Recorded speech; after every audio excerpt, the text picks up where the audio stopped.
Hello, everyone. I'm here with Justin today, and the most amazing thing about Justin is that he was able to help his mom heal from Hashimoto's.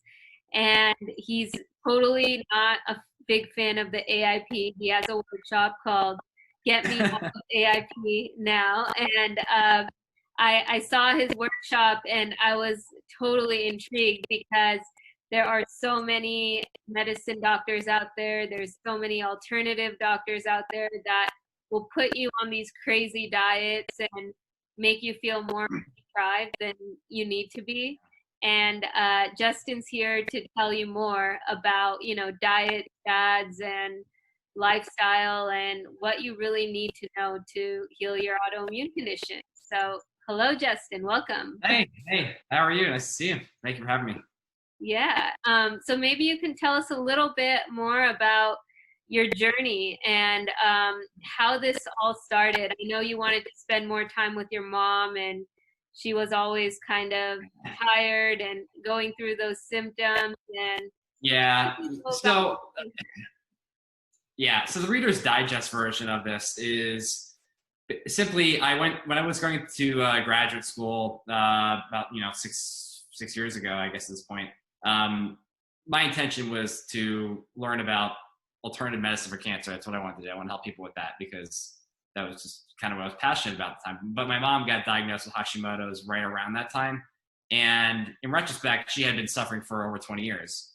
But she finally got the label in stage 3 autoimmune disease, where a lot of people end up with significant damage and loss of function.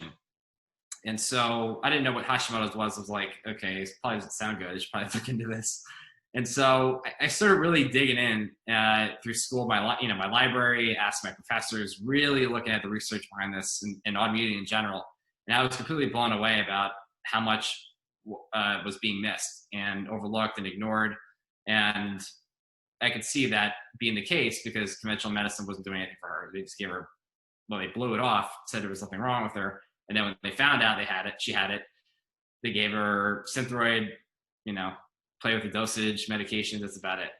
And then she went and saw a naturopath and did the alternative medicine route, which I introduced her to because that made sense for her. And it was a lot of just kind of the same things. Just instead of medicine, it's natural things. The supplements, changing your diet, cutting out foods, doing detox, it's about it. So I was very disheartened by it. I think she was too. And she got some improvement of that, but it's fleeting. It's usually what happens. People say, wow, I feel great. Yeah, because you took out gluten. But then you have to give it 4 months, then you're going to feel like crap again. And so that's kind of what happened. And we found out a whole lot of other things that are going on. Stress, your immune system is completely derailed, which is the underpinning of all autoimmune disease, not just Hashimoto's. But if your immune system's not happy, then there's nothing, you still have work to do, right?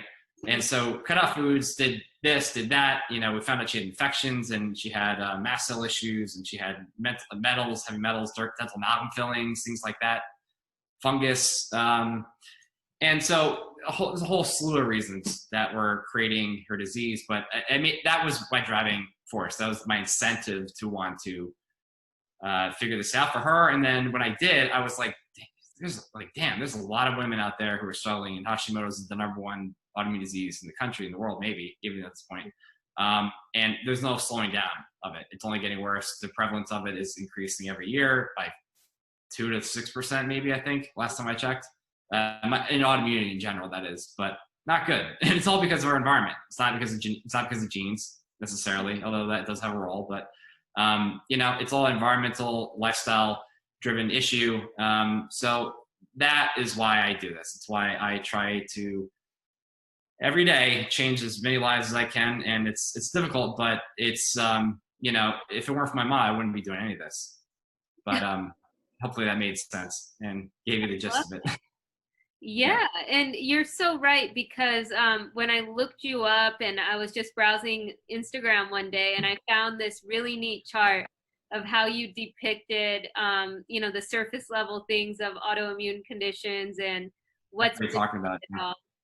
And I was so intrigued because I saw that and I thought of my own situation. And a lot of these doctors thought, oh, well, how did she get better? And was it my supplements? Was it like what I did, and I worked with like an immunologist. I worked with I had a team of like 10 different doctors, and Yeah. um, every time, they would do some sort of treatment and I would feel temporarily better, but it didn't solve the issue. And you're so right when you talk about regulating the immune system.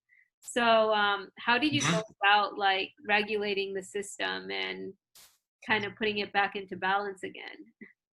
Yeah, that's the $1 million question, isn't it? Because the one thing, I think it's kind of obvious we know that, but we don't. We kind of just focus on avoidance, and this is sort of the two different sides of the spectrum that I'm talking about. Is that we're kind of indoctrinated by doctors and even alternative medicine mostly, I think, because that's what we've been told with diet changes and supplements. It's like, we gotta get rid of this, gotta get rid of that. And yeah, there's some truth to that, but there's also no discussion around resilience.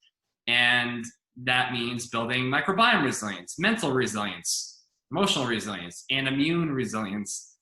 And if you don't do that, well, taking away the subtraction stuff, it's like building a straw house. It's like eventually wind's going to come and knock it over. But if you don't get some bricks behind that, to create some some resilience, obviously, and strength and fortitude, then you're going to be struggling. You're going to keep building that house up, and it's going to keep blowing over. And that's the same thing with the immune system, is that it's completely dysfunctional. It's imbalanced. It's not happy. It's reacting inappropriately to things. There's what we call loss of tolerance, which simply just means your immune system is responding inappropriately to things that are coming through the system, whether it's food or metals or pathogens or, that's not really supposed to happen. So yeah, there's genetic susceptibility that happens with that. That's pretty much the case. But here's the deal. I could have the genes for Hashimoto's. I don't know. I didn't do HLA typing. I don't really care to. But if I live in a way that supports my health and do all the right things and I take preventative measures, then I won't get it. That's really the bottom line. I think the functional medicine sort of phrase that goes around is like the genetics loads the gun and the environment pulls the trigger, which is pretty much true. So my gun can be loaded the whole time, but if it doesn't fire, then I'm fine. I'm not going to have an autoimmune disease. So the same can happen with you or me or anyone else out there who has the genes for autoimmunity. But even in the case of remission, when you get to remission, it's the same sort of concept. It's like the gun is loaded. It could fire at any point in time when it's in remission, but it's your job and really you're through working with somebody or figuring out on your own, I guess, what you need to do to make sure that gun doesn't fire in order to stay in a state of normalcy and a higher quality of life, right? That's so true. And a lot of people know I've had 3 autoimmune conditions. And the funny thing is, I didn't even know about the AIP diet through any of them. I knew about getting rid of gluten. Yeah. But I generally just had my, I followed like a balanced diet, and I lived my life. I traveled to 34 countries. And I mean, it wasn't, a lot of these people that restrict themselves, I think they put so much stress on their own bodies that they don't even realize by restricting themselves and like, as you said, building resilience. I mean, everyone has viruses, everyone has infections, all these things are in every human's body. How can you really like think about getting rid of these things one by one? I mean, it's not even realistic. It's not. It's about, as the way I describe it to clients, it's like, Epstein-Barr, for example, it doesn't go away. You have herpes, the herpes virus, all herpes viruses are with you forever. We all have them. I have them, but it's not an issue if you leave it alone. It's like signing a peace treaty. It's like, okay, you leave me alone, I leave you alone, right? We live in harmony together. Everyone's, sing kumbaya. Like that's the way it has to be. And if you do that, then you'll be fine, and it won't be an issue. But trying to like obliterate it, find a quick thing to get rid of this or that is unhelpful. And like you said, the stress from that striving mentality is actually what's reinforcing and exacerbating the autoimmune disease because the immune system is getting fired up. So how do you help women build immune resilience? Well, that's why I run the Get Me Off AP workshop, which is centered around building immune resiliency and how to do that. It's not necessarily a matter of expanding your diet. I title it that because that's a big catchy term, I think. I think that's my intention, because a lot of people are on the AP diet and restricting really a lot of foods. And that's, yeah, it can be helpful. My mom was on AP for a short period of time. But what I always say is that if you have to be on that diet, or a restrictive diet for that matter, not just AIP, for some extended period of time, and you reintroduce foods and you still have flare-ups, or you have symptoms, you're intolerant to those foods, you react to them, you have brain fog, you have bloating, you have all these gut issues, migraines, maybe headaches, then it means you have work to do. It means you still have an unhappy immune system. So the whole intention of this workshop is to teach you how to build immune resilience with, natural lifestyle things. That's the bottom line. That can actually do that. And that's because we can do that. And the research is there to show that. And when we do that, then we are then able to become, I could say we are then able to handle foods. And not to say we're going to be able to react, I would say be able to eat anything we want and be okay with it. Gluten is usually an issue regardless for life. Dairy is a close second, but anything beyond that, it depends. It's like we can start to reintroduce foods and be okay with it. And if we start to do that, then we start to become, we're not having any adverse reactions to it. That's the sign that your immune system is getting back in balance. But however, food is not the only sort of marker to prove that and show that. It's also symptoms and also lab results and how you're feeling there or looking there. So, but the general concept here is really looking at lifestyle changes and factors, that we need to, that a lot of us know, I think, and some of them are like sleep, of course, and exercise and stress and management and how that looks. And yeah, that might be familiar for a lot of people, but the devil's really in the details, because it's all relative to you and what your issues are. A lot of people can't sleep. They have insomnia. They can't stay asleep. So why is that? It's not like you take melatonin and that's it. You fixed it. No, that's not how it works. So it's all a matter of figuring out what's creating those imbalances with sleep, stress, and exercise, and what's working for you, and other things as well. That there's a lot of things, a lot of tools. So the whole intention of it is to show you what you really need to focus on, because you can take away this, you can take away food and obliterate infections, and take away this and that, and toxins and metals. But if you don't build a strong immune system, you're not doing yourself any favors. So that's the whole intention of that workshop. But yeah, that's the common theme with autoimmunity, because you have to make that happen. If you don't make that happen, then there's hardly any chance for you to get in remission and improve your life and your symptoms. That's so true. And I think, what I really loved about you is that you also help women with eating disorders. And it kind of took me back to my own journey, because when I had my second, autoimmune hemolytic anemia, right before that, I was on this, something my mentor called the big fat diet, which I would eat very little and I would work out a lot, and basically on the verge of anorexia. And at that time, I had a dysfunctional family. I had dysfunctional high school experience, and I thought the only thing I could control in my life was my weight. And so I would run a lot.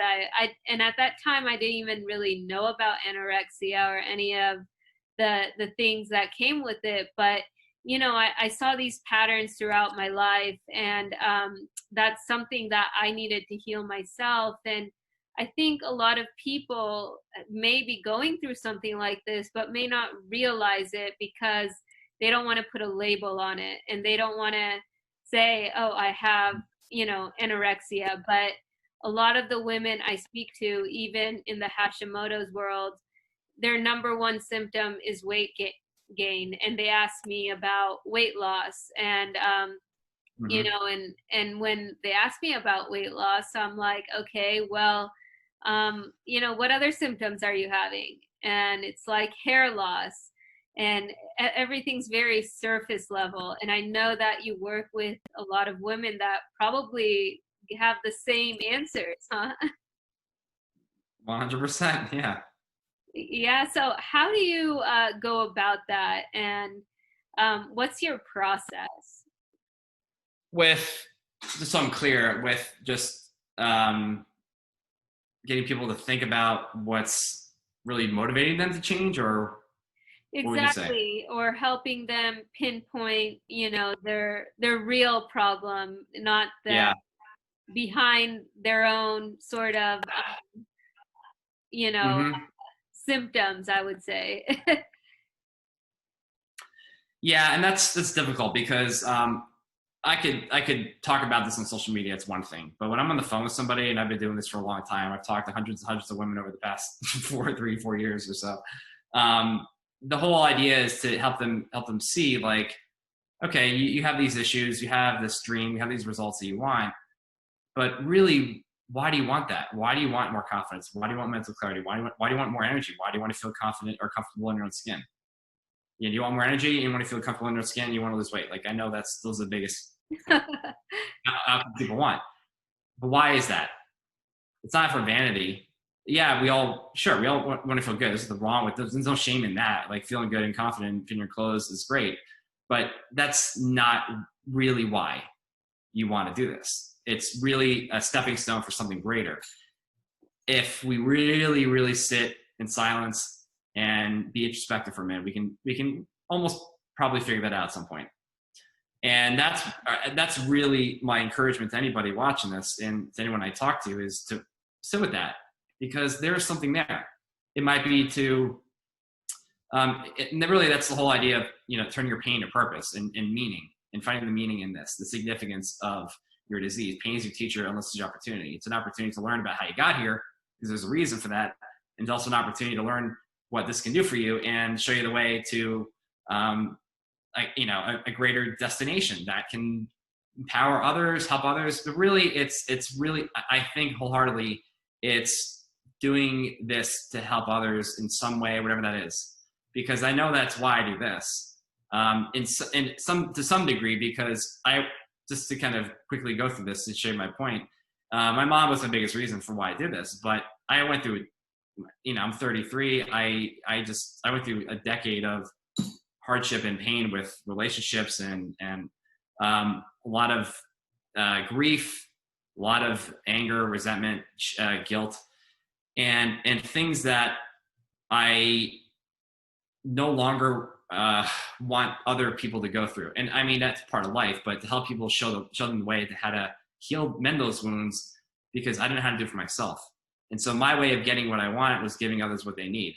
And that's very, very much true in the eating disorder world, because a lot of people with those disorders, eating disorders, disordered eating, whatever you want to call it, they have a history of trauma and pain and abuse and emotional neglect and a whole slew of things, trauma related, we could say, which is basically what it is. And so that's I'm digressing, but like that's what I think we really want to explore, because when we see that, then that can also be a driving force for why we want to do something anyway, is looking at our pain and trauma and stress and things that kind of derailed our health and life, and see how we can turn that and find a way to serve others. And I think that's what we ultimately want to do. We're not really here for ourselves. I mean, we're here to serve others in some way or another. We may not know what that is, and that's, the whole idea of, like, you create your path, the purpose. I think we can. You can disagree with me on that, but I think we create and choose why we're here and what we want to do. And that's not anything you can really, I guess, come up with in 5 minutes. You got to sit with it enough and in silence, and the insight will eventually arrive. But my whole point is that weight loss is not really it's a surface level outcome that we want. It's not the primary reason, I think, because if we think about it long enough, it's probably because we want to be better at our job, and to help other people in that way, maybe, whatever that is, or to serve our kids, to show for them and be amazing role models. Or maybe it's like you want to go travel the world and teach English to other kids in other countries, or you want to start a nonprofit. I don't know, just random things like that. But that's, if you can figure out what that is, I think we move past this sort of surface level vanity. I don't know what I'm going to call it. It's not a great way of saying it, but like these surface level outcomes that we want. There's nothing wrong with having more energy and wanting to lose weight, but it's really a stepping stone, like I said, a foundation, a prerequisite, I think, for something else, if that makes sense. Absolutely. And when I was younger and I had all these different conditions, my body would just hold on to inflammation, and no matter like what I did, and a lot of people would judge me. They thought I Mhm. looked pregnant, or they thought, like I looked ugly at the time. And in my thoughts I was like, well, how can someone with such a big heart be treated this way? And it motivated me to, like I said, you know what, I'm going to get into the best shape of my life, and that way I'm not going to be judged. And then I had this autoimmune condition, and also sucked the joy out of my life. So I had realized that, hey, like, this is who cares if you're judged? Who cares if people can't look deeper than the surface level when it comes to seeing who you are for who you are, and I Yeah. think that's the problem with the world and the society we live in, is that people are unable to see each other for who they really are. And that's why there's a need for even women to want to, look more attractive, or, lose weight and get in shape, and whatever it may be.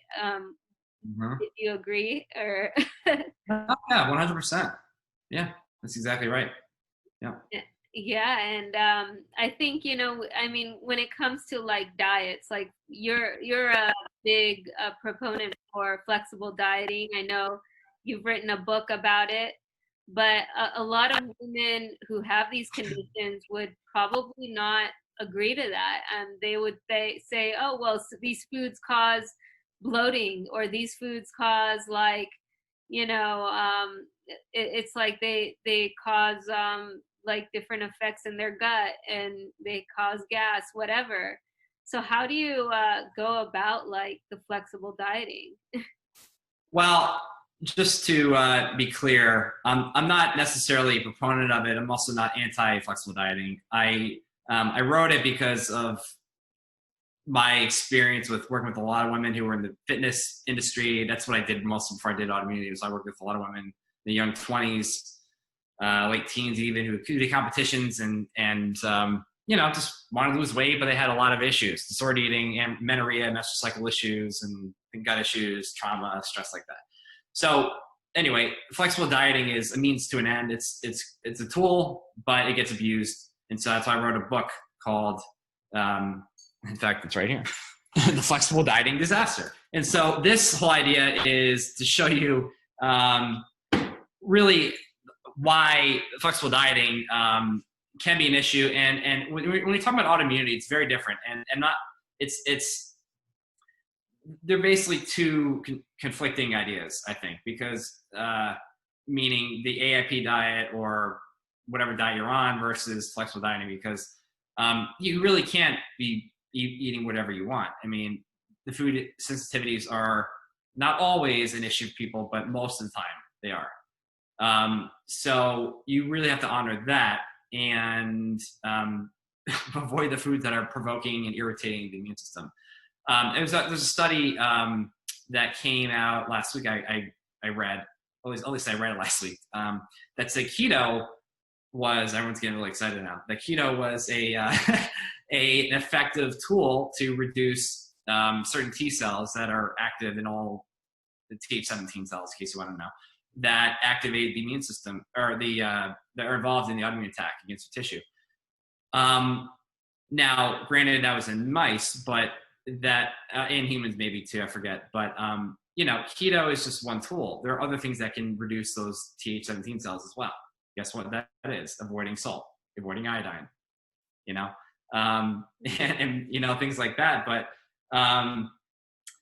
yeah, I mean, you really, and somebody asked me this recently too, like, well, should I do keto then? I'm like, well, probably not if you have to eat foods that are keto friendly, because you know the choice to eat those foods, but you actually are sensitive. You're sensitive to those, right? If you have to eat dairy because it's keto and you can't eat anything else, and you're reacting to dairy, does that make sense? No. What do you think is more important, avoiding the foods or doing keto for the sake of your immune system? Right? Avoiding the foods. Well, same with the flexible dieting concept. It's like you can play with your macros and calories, but that's not really the biggest issue. It's like, you know, the priority list, on the priority list, it's like down here. It's like below the floor. I can't even see it. That's how low of a priority it is. You know, so the immune system is the top thing. Playing with your diet and finding what foods are, you know, working for you to lose weight. I mean, that's not even a thing I really talk about, because it's a moot point. It's not even going to get you anywhere if you focus on that. Yeah, I mean, with the studies I've read, you know, it's like all your organs require protein, carbs, fats to be able to even function.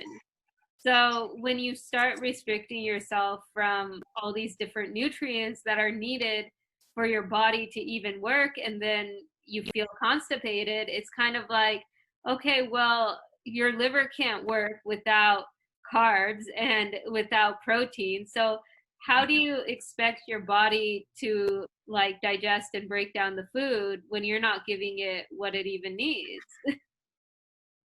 Yeah, no, for sure. I mean, that's very true. The other downside with Hashimoto's, at least in this context, is people naturally have low stomach acid and enzyme output and bile sometimes even. So that's also why supplementation is very important, because if you're not breaking down your food, you're going to have a reaction to more foods later down the line, down the road. Once you become reactive to more, you know, certain foods, you become more reactive to kiwi, melon, and like nuts and walnuts and other random things that you would never expect. It's because if you're not breaking down your food, it gets into the blood as this big molecule or you know, a compound that your immune system is like, what the hell is this? And then that's how you become reactive to that. So yeah, I mean, it's important to, you know, diversify your food, but also be aware of like your ability to digest and absorb and assimilate food, because that's going to be an issue. So do you help women actually fix their gut and fix their immune system, or do you how do you help in that area? Yeah, I mean, the gut's a big focus, isn't it? Yeah. Not only in science, but also just with like people who are savvy and knowledgeable about immunity, because it's like leaky gut this, leaky gut that, you know? And let me just tell you this, do we forget that there's also a potential leaky brain that we can have? A leaky nasal pharynx barrier, leaky lungs. Yeah, those are all real things that happen too. And people don't even realize they have a leaky brain, but we don't even talk about it. We give it no thought. So not everything's in the gut. I know a lot of it is because the immune system is like primarily in the gut, like 75% of it or so is in the gut, and the microbiome, the gut bugs in your stomach, obviously, or your GI tract, they are right on the other side of the wall communicating with them. So your gut health and your microbiome has everything to do, has a huge part, I wouldn't say everything, has a huge part in regulating your immune system. So yeah, that's definitely an area we got to focus on, but there are other things we can do to balance your microbiome, and also other things we can do independent of the microbiome to work on and balancing your immune system, if that makes sense. So, but here's the thing, not everybody has a gut issue. A lot of people do, but I can tell you that there are people that have systemic autoimmune diseases, right? You have like organ-specific diseases like Hashimotos, Graves, MS, rheumatoid arthritis, psoriasis, right? But like, well, maybe not psoriasis actually, but you know, there are diseases like lupus, scleroderma, antiphospholipid syndrome. They attack DNA, they attack multiple tissues in the body, because guess what? Your muscle tissue, your joints, your collagen, cartilage, that's everywhere. So a lot of times they don't have leaky gut. You know, so they have other issues, but it's not necessarily leaky gut. So what I'm saying is that leaky gut is not required to have an autoimmune disease, nor is it required to have food sensitivities either. I don't know if that even answers your question. I just want to throw that in there because there's a huge belief and misconception around that, thinking that everyone's got leaky gut. I'm like, no. And that's why you might be wasting your time and money taking bone broth and collagen all day, every day. So, and not to mention, if you stress out about the foods you're eating all day and whatever else is going on in your life, well, that's pretty much going to undo the bone broth and collagen you're taking anyway, because that will cause leaky gut in and of itself. So anyway, it's not funny, but I get, you know, it's just, it needs to be sometimes, because it's, I mean, a lot of us have this have been taught to believe this from alternative medicine, but it's not really true. Yeah. So anyway, the bottom line is that the gut and the immune system are definitely connected, but it's not all about the gut bugs and the gut health. Not everybody has a gut issue, but yeah, probably most people do in my experience. I see. So was this the approach that you took for your mom to help her heal? Yeah, one of them. Yeah, definitely had gut issues for sure. She was under stress since I was born. So it's going to create a lot of issues in her gut and even in her brain. She had migraines since I was like 5 years old. And she went to every neurologist she's from New Jersey. I'm from New Jersey originally. And she went to Philadelphia, New York, Pennsylvania, everywhere. And all the neurologists were like, yeah, you're fine. MRIs are normal. Like, well, yeah, you know why? Because there was no significant damage, but she was dealing with brain autoimmunity. And that's what most people are dealing with. They don't realize it. Hence, leaky brain. I'm not trying to freak you out. It's not like, the end of the world, but be aware of that. But Hashimoto's, like, for example, is not an isolated thyroid issue. It's a whole body systemic disease. It actually affects everything, including the brain. And people don't realize they have secondary autoimmune diseases that come following after that, because you have a 50% chance of getting another disease after you have Hashimoto's. So if you don't get under control, lifestyle. So brain autoimmunity is usually a follow-up that happens. It turns into, vertigo. People have vertigo, balance issues. Yeah, your cerebellum is often is under attack. You have antibodies getting made against that. T cells are attacking that. So I'm not sure how I would get in that direction, but that's the whole idea, is that there are other diseases that kind of happen because that's what happens when your immune system is really dysregulated. But my mom. So my mom basically, she was spinning her wheels for a long time because no one could figure out. And she probably was dealing with brain autoimmunity. We didn't check her antibodies, but I can tell because she doesn't have migraines anymore because we got her disease under control. That's how you know. Yeah. Well, like a lot of women who have Hashimoto's, they have brain fog. They feel tired all the time. And, even in the brain, like your pituitary gland has to produce the TSH that, then, turns into the thyroid hormone. So that happens in the brain, right? And like nobody ever checks into that. They go straight to the thyroid. Yeah, no, very true. I mean, that's brain fog is a big issue. Memory issues, forgetfulness, right? And migraines, things like vertigo. But that doesn't always mean it's a brain autoimmune issue. Having low thyroid hormone in and of itself can create those issues and symptoms in general. So it's not an either or thing. It's usually both, maybe, but it can be one or the other. Uh-huh. So are you still like helping your mom? Is she like fully recovered now, or? Yeah, she definitely has been. I'll be real honest with you. And this is just speaking the truth about what happens even when you get better in remission. Flare-ups will happen.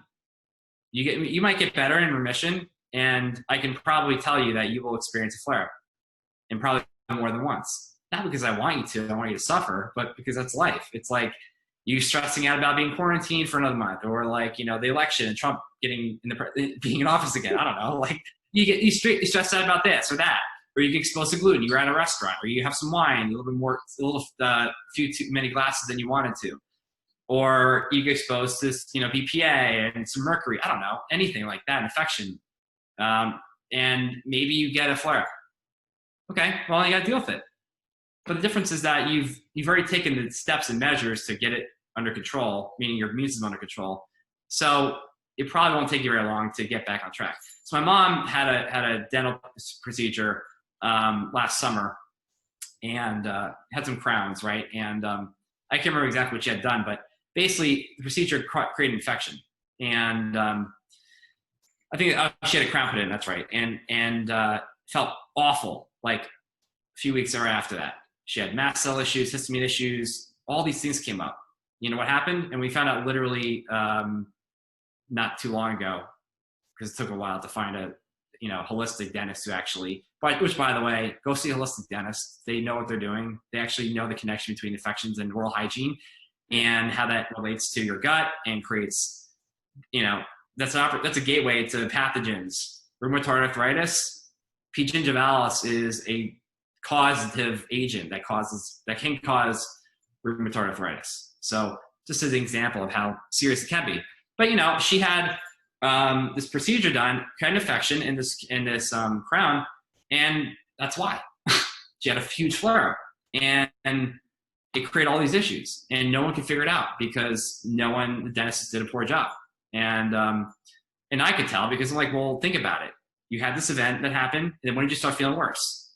And that's what we need to do is start looking at the timeline of when our symptoms came. And I have all my clients do this. It's how we have awareness of like where things came from and what we think could have tipped them over the edge to create that symptom. Not always that cut and dried, but that's how you get sort of in that direction. And once we had awareness of that, I said, okay, here's what you're going to do, Mom.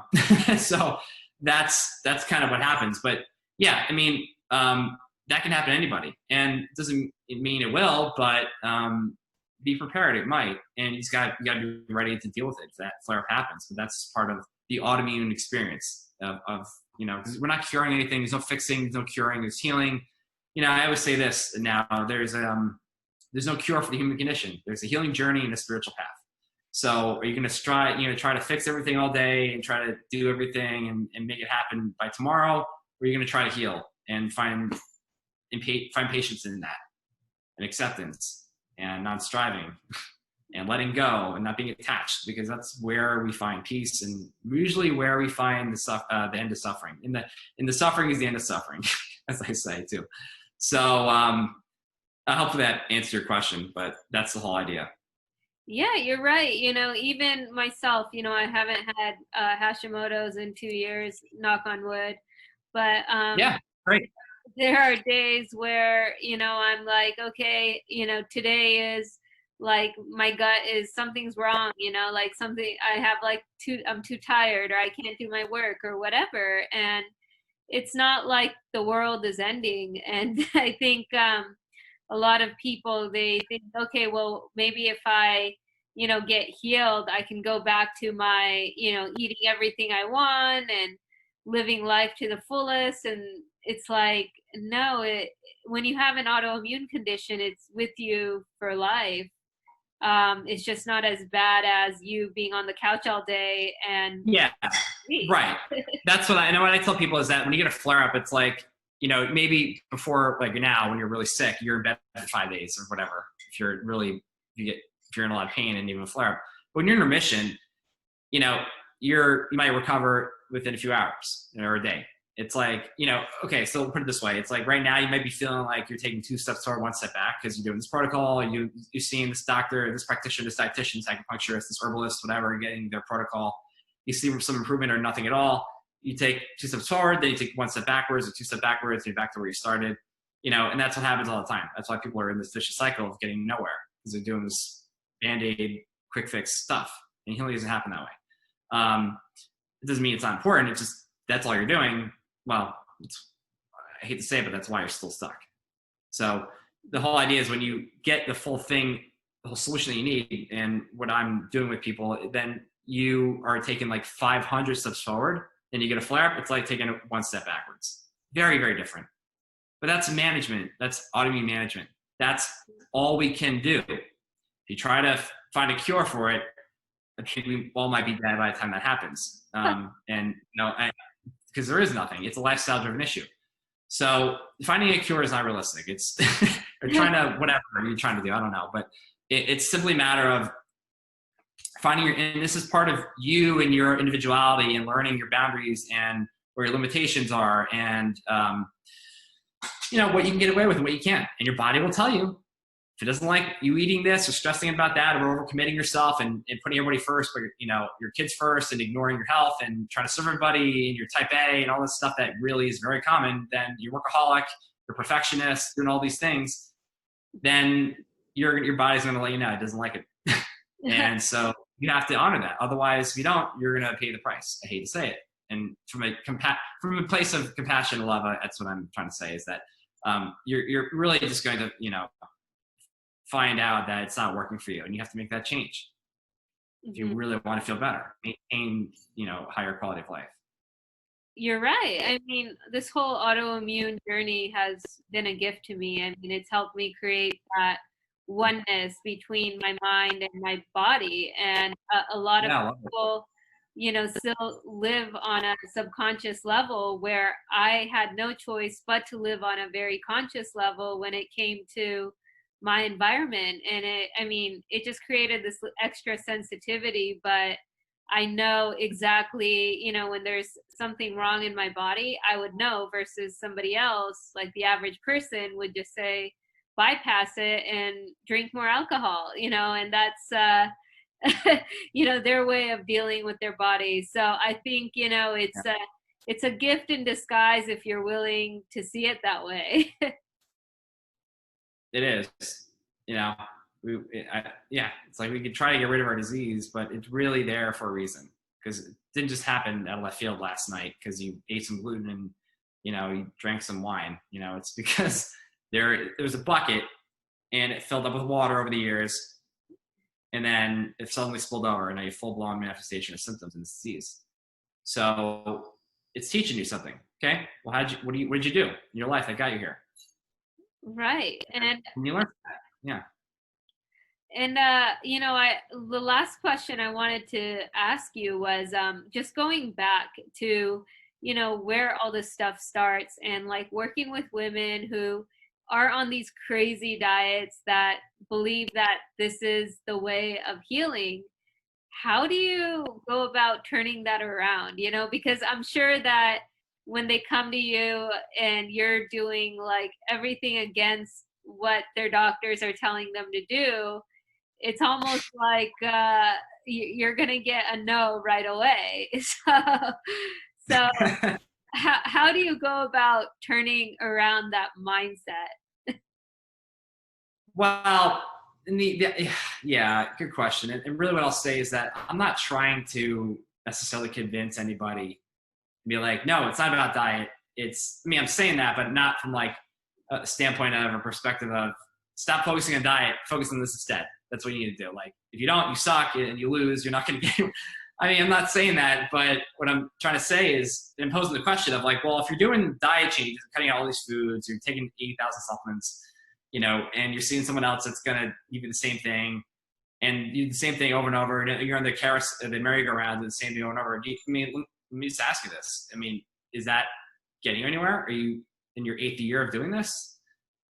And are you unhappy with everything? Or do you feel like, or are you okay with doing that and focusing on diet and supplements and gut health and all that stuff? Or are you open to a new and different solution at this point? Just asking. That's what I say. It's up to you to make that decision. But if you put 2 and 2 together, I think you can figure out the answer, right? If you really want to get better. Otherwise, it's like, people feel hopeless. And they're hoping, I guess, that doing that thing in a different way with diet and supplements and whatever is going to actually work. But I'm here to tell you that it doesn't, because if it worked, you wouldn't be here. You wouldn't be so stuck. And we know that autoimmunity is very, very, very complicated, and everyone's different. No 2 people with Hashimotos or lupus or MS have the same root causes, and they're not going to require the same interventions. There is no protocol for Hashimoto's. There is no rheumatoid arthritis protocol. There is no lupus protocol. There is no psoriasis protocol. There is only the U protocol, insert your name protocol. So what does that look like? I don't know. But I know that we can figure it out, because that's what we have to do. And that's not because I'm just like, I don't have the answers. No one has the answers. They don't know who you are. They don't know your history, your biography, and how you got here. So that's being realistic. And we have to just honor that. And that's where it all starts. So it's, looking at your history is the foremost, most important thing. You can look at diet, and that matters for sure, but it's like, I literally say to my clients, like, diet and supplements like account for like 5% of what we're doing.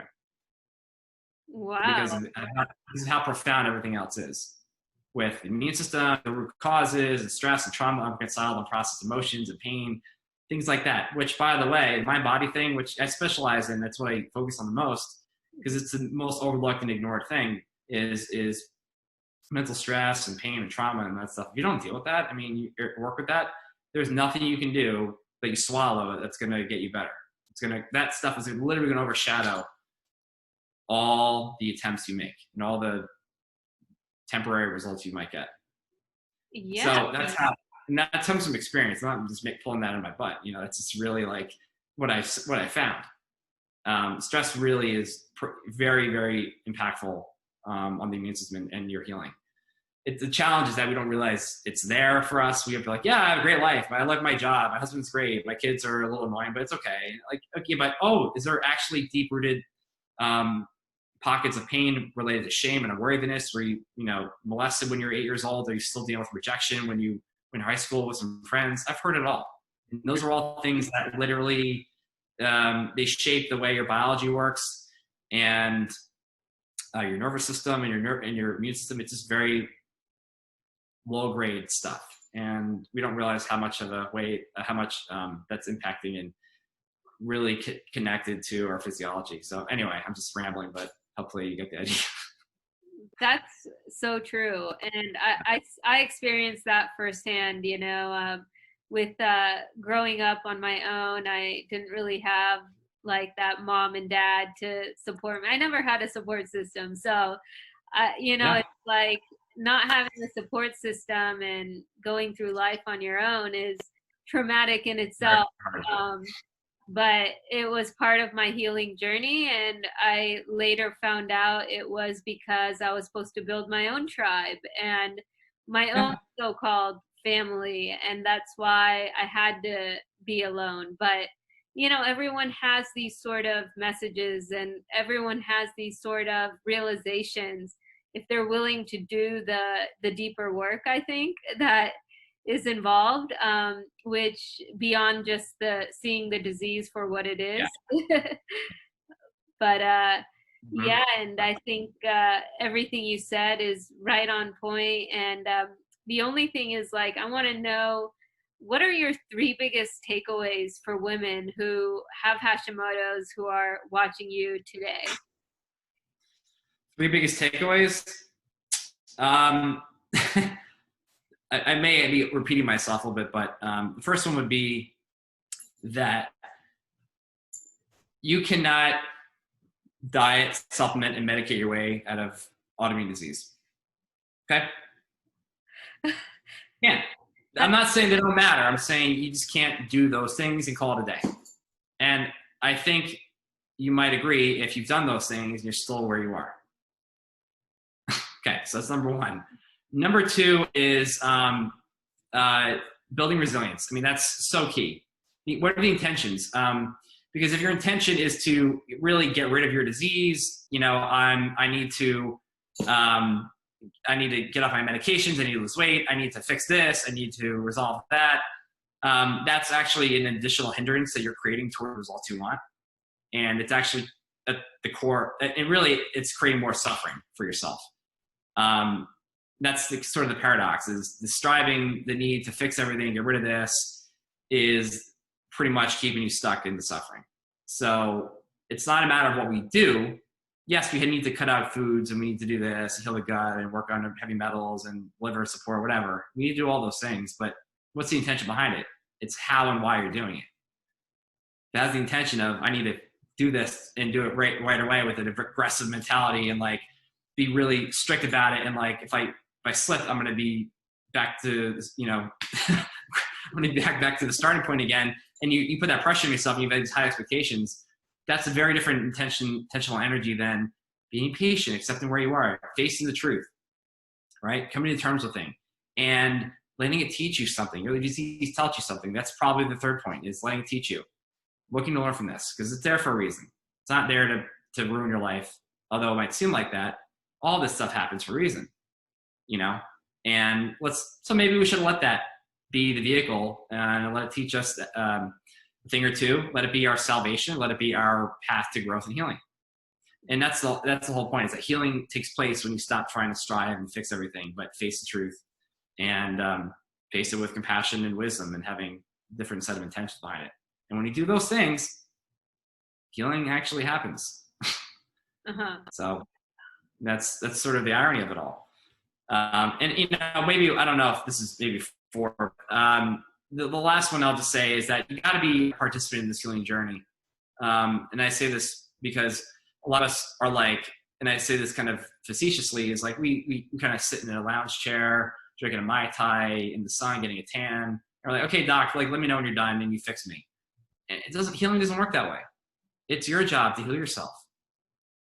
Right. Not my job. It's not the doctor's job. It's not your job. Not my job. I'm not saying you have to do it alone, but if you put all the power into someone else and you completely give up your self-responsibility, then you pretty much get the lowest standard of care. And that's the whole idea, is like, reliance on someone else is not helpful. And we all do that. I've seen it over and over again. But there is a level of self-responsibility. The onus of healing is on you.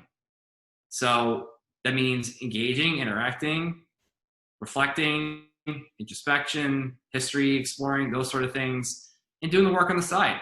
Okay, see you next week. Here's what you're going to do. And it's not a matter of cutting out foods and avoiding this and exercising. It's actually working on mental stuff mostly. That's what I mean. And the emotions and things and the pains and what you're working with. And, so that's the whole point, is that you have to do those things, and you got to participate in this journey. If you're not doing the work, you're not showing up 100% committed, and you're an action taker, then yeah, don't be surprised if you don't get results.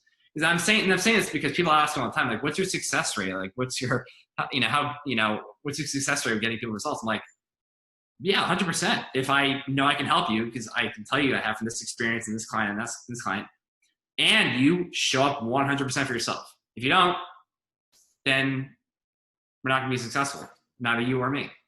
So anyway, it's not all me or the practitioner or the doctor you're working with, and it's not all you. It's a two-way street, 50-50. Put your toe in the water with me. We got to jump in the deep end together, hold hands. But as I say, I'm like, I'm not here to fix you, cure you, get rid of anything like that. I'm just simply your guidance counselor. I'm your Sherpa. I'm like walking down the path. Like, hey, here's where we're going to go. But eventually, when you're at a place where you're confident on your own and you know what to do, be like, all right, see you later. Send you a postcard. Let me know where you go. That's how it goes. It's like Yoda, right? Yoda teaches Luke Skywalker how to do this, be a Jedi. Same thing, except I'm not Yoda, And that's the whole idea, right? You have a mentor, a teacher. It teaches you things. Teaches you how to teaches you how to listen to the teacher inside of you. Teacher of your disease, I guess. And when you listen to that, then that's the path to healing, and that's how it happens. But it doesn't happen any other way. So anyway, hopefully that wrapped it up, made sense. That's so true. And I sort of experienced the same thing. Actually, my biggest teachers, I would say, were healers, and they gave me just clarity on my life that helped me sort of process everything. I had to analyze everything and then come to the realization of where this all started and what I needed to fix and how I could get rid of these patterns in my life that were causing these diseases to manifest. And a lot of it's tough because we want somebody to save us, and no one's here to save you. I hate to say it. You have to save yourself. You got to be the first supporter, your biggest cheerleader first. When you do that, then you need permission, I think, to ask for help and get better results. But that's the way I look at it, and that's what makes sense to me. And yeah, that's the whole idea, is doing this on your own for as long as you can, or at least have the intention of doing this with a different energy and different intention, right? Of not striving so hard, learning, exploring, being patient, trusting the process, right? People, yeah, I know, I'll just stop now. Yeah. So right. And you're also right about building resilience. I mean, you can't live your life under a rock. There's no way. So it's like you're going to be exposed to toxins. You're going to be exposed to environmental triggers and all sorts of stuff in life. And there's no avoiding it. No. And I say this, like, the fear, the stress that we have around that is probably a bigger issue than the thing you're fearing. Right. Yeah, very true. And if women want to work with you or work on maybe even attend your workshop, how do they do that? Oh, yeah. Well, all that information is on the website, the autoimmunerevolution.com. And that's where you can find the workshop. It's right there on the front page. My mom's story is right there too, as well. And you can read about that if you want to know more about her and my health issues that I had when I was a kid as a result of all this, I think. anyway, so that's where you can find the workshop. And yeah, we have a team now. So I have other coaches and mentors. Even some of my clients that work with me are my coaches now. So because they turn their pain into purpose, they turn their disease. They want to help others now because they don't want people to go through what they did, which is awesome. That's what I want. Now, maybe not everybody can do that, and they have other jobs they like to do and other things they like to do. That's great, but that's what an example, I guess, of doing something more than wanting to look good, right? Yeah, and having energy. You want to have energy to do things, but what could that propel you to do? Helping others? Like Jessica, my friend, I coach Jessica. Like, yeah, that'd be awesome. That's awesome. That's what she wanted to do. So anyway, so I don't work with everybody, but I'm like up to my neck in with a lot of work with people. But yeah, so my availability is quite limited. But we have Ryan, we have Jessica, we have other people on the team now that are available to help, and they each had their own autoimmune disease and Hashimotos and issues that they overcame themselves. So that's pretty much why they're doing this. But yeah, anyway, so you want to reach out to us and see if we can help you. That's where you can potentially look for that. Just a website, and that's where you can find it. Now, my Instagram, if you actually want to stalk me on that and see what I post a lot of things relative to what we just talked about.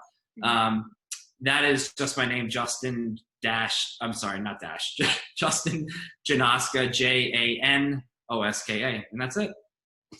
Awesome. Well, thank you, Justin, for being here today and sharing all this amazing insight. And I know that you threw off a lot of the doctors like in the water and with everything we talked about. And I know that like a lot of people are addressing their diets and supplements and everything like that, but they're not addressing what you have really talked about and how to really overcome that. And if you want to learn more, go to the autoimmunerevolution.com.